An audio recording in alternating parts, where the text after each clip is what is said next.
तो मेरे बहुत ही प्रिय और बेहद सम्मानित साथियों, हृदय की असीम गहराइयों से अभिनंदन, बहुत बहुत हार्दिक स्वागत।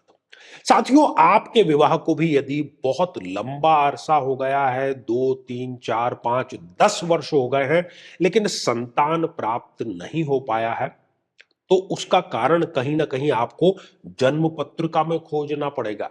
आप बाहर की दुनिया में खोजेंगे, वहां पर आपको डबल जीरो ही मिलेगा। हमारा एक्सपीरियंस यही कहता है।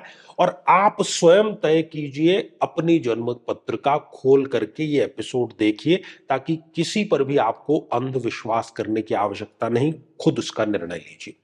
साथियों, इस श्रृंखला में हम विशेष तौर पर यह भी बात कर रहे हैं कि कब पति या पत्नी दोनों की या उनमें से किसी एक की रिपोर्ट नॉर्मल है या लगभग लगभग ठीक है, फिर भी उनको संतान प्राप्त नहीं हो पा रही है।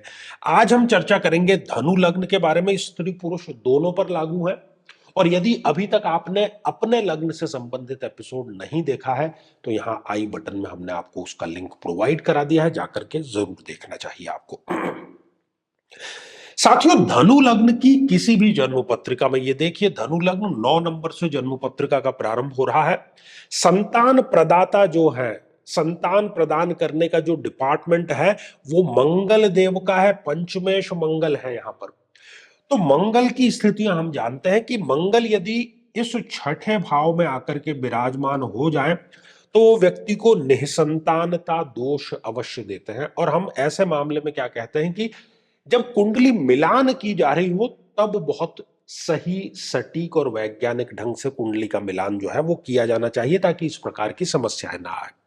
मंगल यहां पर विराजमान होकर के ऋण की भी समस्या देता है, लोगों से बहुत आसानी से शत्रुता की, गलतफहमी की समस्या भी दे देता है। साथियों, मंगल यदि नीच राशि के होकर के इस अष्टम भाव में विराजमान हो जाए, तब भी वो निःसंतानता देता है। और साथ ही ससुराल पक्ष से व्यक्ति के संबंध अति खराब अवश्य कर देता है। साथ ही स्वग्रही होकर के मंगल यदि इस 12th हाउस में विराजमान हो जाए, तो यहां पर भी निःसंतानता और साथ ही विवाह में किसी प्रकार का धोखा, कि बतलाया कुछ गया था परिवार के बारे में, वर वधु के बारे में, और बाद में असलियत कुछ और निकली। साथियों, इसके अतिरिक्त आप देखिए कि मंगल जन्म पत्रिका में यदि 0 डिग्री के पड़े हुए हैं, या वो 28 डिग्री या 29 डिग्री के पड़े हुए हैं, तो 0 डिग्री मतलब नवजात शिशु, और 28 29 डिग्री मतलब वयोवृद्ध, 90 वर्ष के ऊपर। दोनों ही बलहीन अवस्था में होते हैं। अपने नित्य कार्यों के लिए जैसे वो दूसरों पर निर्भर होते हैं, वैसे ही ये मंगल जो है बलहीन हो गया, संतान प्रदाता करने की ये स्थिति में रहा ही नहीं। साथियों, जन्म पत्रिका में कहीं पर भी मंगल देव यदि राहु के या केतु के या शनि के, इनमें से किसी के भी साथ में किसी एक ही भाव में विराजमान है, क्योंकि मंगल देवताओं की श्रेणी में है और ये अति पाप ग्रह है, तब भी जो मंगल है वो व्यक्ति को निःसंतानता की समस्या अवश्य दे देता है। साथियों, जन्म पत्रिका में कहीं पर भी यदि मंगल और सूर्य की युति है, मंगल अस्त हो गए हैं, तो जैसे सुबह सूर्य नारायण जब निकलते हैं, दूसरे तारे नक्षत्र हमें दिखना बंद हो जाते हैं, तो मंगल भी इस कुंडली में अस्त हो जाते हैं और वो संतान प्रदान करने की स्थिति में रहते ही नहीं। साथियों, इसके अतिरिक्त आप देखिए कि कहीं कोई प्रबल मारक ग्रह पंचम भाव में विराजमान है क्या। और मारक ग्रहों की यदि हम बात करें, तो इस जन्म पत्रिका में सबसे पहले मारक ग्रह है शनिदेव। शनिदेव यदि पंचम भाव में है और ये यहां पर नीच राशि के भी हो गए हैं, तो वो शनिदेव अपना कार्य, उनका नाम ही है शन है चले, वो है शनिश्चर, तो वो संतान में देरी का कार्य यहां पर जरूर कर देंगे। इसके अतिरिक्त आप देखिए कि क्या शुक्रदेव इस जन्म पत्रिका में पंचम भाव में विराजमान है, तो निःसंतानता तो देंगे ही, साथ ही वो किसी न किसी प्रकार की शारीरिक कमजोरी भी व्यक्ति को अवश्य दे देते हैं।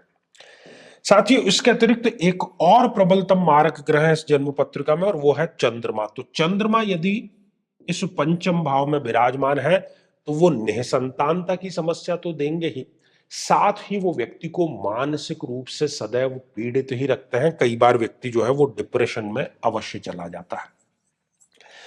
साथियों, इसके अतिरिक्त तो कुछ और स्थितियों पर भी हमने देखना है, क्योंकि रिसर्च में वो पाया गया है। यदि मंगल और शनि की युति है, मंगल और शनि किसी भी भाव में एक साथ में विराजमान है, या मंगल और शुक्र, शुक्र भी एक यहां पर मारक ग्रह है, या फिर मंगल और चंद्रमा, यदि ये युतियां है जन्म पत्रिका में, तब भी ये व्यक्ति को निसंतानता की समस्या अवश्य दे देता है। डॉक्टर की वो पकड़ में नहीं आएगा। उसके भी हम यहां पर कारण जो है वो डिस्कस कर लेते हैं।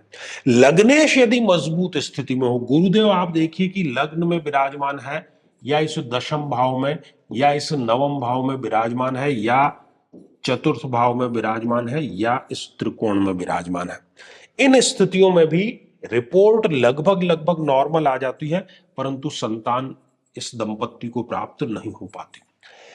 इसके अतिरिक्त तो सूर्य जो कि अति योग कारक ग्रह है, वो भी यदि इन स्थितियों में हो, लग्न में विराजमान हो, या इस भाव में, या इस त्रिकोण में, या इस त्रिकोण में, या फिर इस दशम भाव में, इन स्थितियों में भी जातक जातिका जो है भटकते रहेंगे। रिपोर्ट भी कई बार दवाइयां खा करके ठीक हो जाएगी, लेकिन संतान प्राप्त नहीं हो पाती। कई बार तो जो आईवीएफ है वो भी फेल हो जाता है। साथियों, हमने हर एक स्थिति यहां पर डिस्कस की, और आपने, मैं समझता हूं कि कुंडली खोल करके एपिसोड देखा होगा, तो आपको अपना कारण समझ में आ गया होगा। तो जिस किसी ग्रह की वजह से यहां पर स्थितियां हैं, उसके अभिमंत्रित जल का सेवन नियमित रूप से करना चाहिए। मेडिकल एस्ट्रोलॉजी इसको यही कहती है। और दूसरा, जो महादशा आपको चल रही है, तो महादशा वाले ग्रह की साधना, महादशा मंत्र साधना वो अवश्य करना चाहिए। दोनों ही अद्भुत रिजल्ट देते हैं। हजारों लोगों को इसका फायदा जो है वो पहुंच चुका है। तो आइए साथियों, अब बढ़ते हैं आज के हमारे कमेंट के चरण की तरफ, और देखते हैं कि कमेंट के माध्यम से आज क्या प्रश्न जो है वो पूछा गया है। तो साथियों, आज का जो कमेंट है ये सौम्या मिश्रा जी का हम शामिल करने जा रहे हैं, और आपने पूछा है कि गुरुजी, आपका जो संतान प्राप्ति का 11 दिन वाला उपाय है, उसमें हमें एक ही शिवालय में लगातार जाना है, या हम अलग अलग शिवालय में भी जा सकते हैं, क्योंकि हम 2 दिन के लिए बाहर जा रहे हैं। देखिए, बिल्कुल भी आपको किसी अन्य शिवालय में नहीं जाना है, नहीं तो वो उपाय सिद्ध नहीं हो पाएगा।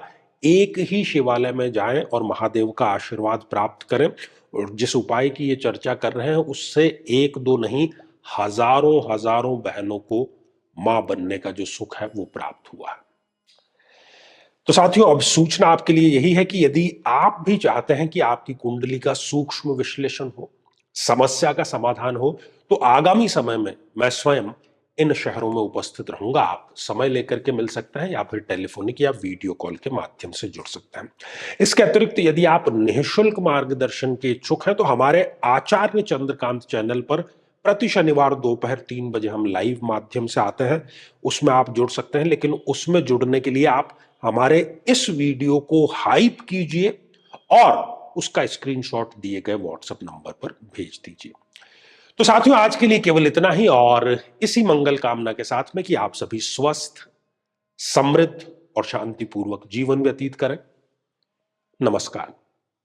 साथियों, कई वर्षों के जन्म पत्र का अध्ययन और लाखों कुंडलियों के अध्ययन के बाद हम ये कह सकते हैं कि यदि किसी की जन्म पत्रिका में शुक्र पीड़ित है, तो उसको इस ग्रह की महादशा में इन 9 लक्षणों का, इन 9 कष्टों का, पीड़ाओं का अवश्य सामना करना पड़ता है।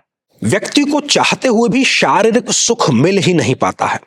किसी ना किसी प्रकार का गुप्त रोग उसे सदैव बना रहता है। भौतिक सुखों को व्यक्ति चाहते ना चाहते हुए भी उठा ही नहीं पाता है। गुर्दे अर्थात किडनी का कोई ना कोई रोग होना, बहनों को स्त्रीजन्य रोग होना, व्यक्ति अपनी हैसियत से ज्यादा फिजूल खर्ची में खर्च जरूर करता है, दाम्पत्य जीवन में तलाक तक की स्थिति उसके बन जाती है, व्यक्ति वासनाओं के प्रति कुंठित ही रहता है, और बड़ी चीज कि शादी योग्य उम्र होते हुए भी व्यक्ति का विवाह ठीक समय पर संपन्न नहीं हो पाता। लेकिन साथियों, यदि आप भी इन सभी कष्टों से स्थायी और सटीक मुक्ति प्राप्त करना चाहते हैं तो उसका तरीका है इस ग्रह की महादशा मंत्र साधना दीक्षा, जो विशेष रूप से आपके नाम, आपकी जन्मतिथि के अकॉर्डिंग की जाएगी। और गुरु दीक्षा के माध्यम से अभिमंत्रित माला भी आपको प्रदान की जाएगी, ताकि न केवल ये सारे कष्ट दूर हों, बल्कि ये पूरी की पूरी महादशा आपके लिए शांतिदायक और सुख समृद्धिदायक साबित हो।